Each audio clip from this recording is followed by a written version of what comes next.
I decided to look around for something else to worship, something I could really count on. And immediately, I thought of the sun. Happened like that.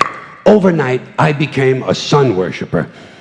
Well, not overnight. You can't see the sun at night. The first thing the next morning, I became a sun worshiper. Several reasons. First of all, I can see the sun, okay? Yeah. Unlike some other gods I could mention, I can actually see the sun. I'm big on that. If I can see something, I don't know, kind of helps the credibility along, you know? So every day I can see the sun as it gives me everything I need: heat, light, food, flowers in the park, reflections on the lake, an occasional skin cancer, but hey, at least there are no crucifixions, and we're not setting people on fire simply because they don't agree with us.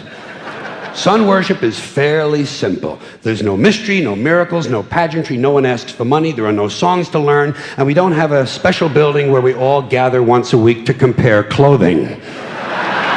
And the best thing about the sun, it never tells me I'm unworthy. Doesn't tell me I'm a bad person who needs to be saved. Hadn't said an unkind word. Treats me fine. So I worship the sun. But I don't pray to the sun. Know why? I wouldn't presume on our friendship. It's not polite.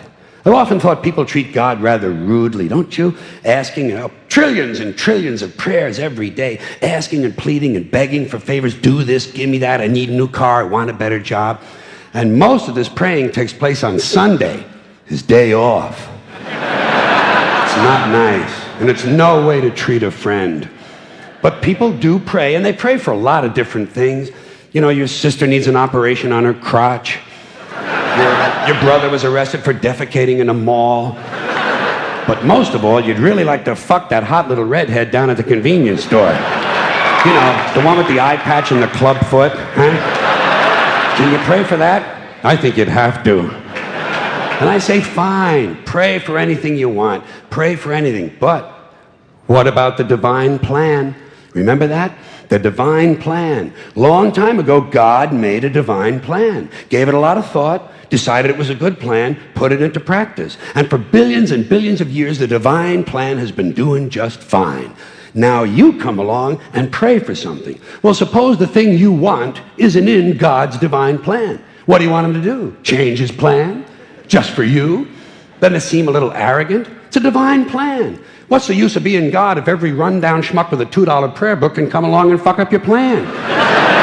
And here's something else, another problem you might have. Suppose your prayers aren't answered. What do you say? Well, it's God's will. Thy will be done.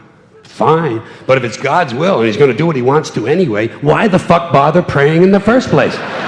Seems like a big waste of time to me. Couldn't you just skip the praying part and go right to his will? It's all very confusing. So to get around a lot of this, I decided to worship the sun. But as I said, I don't pray to the sun. You know who I pray to?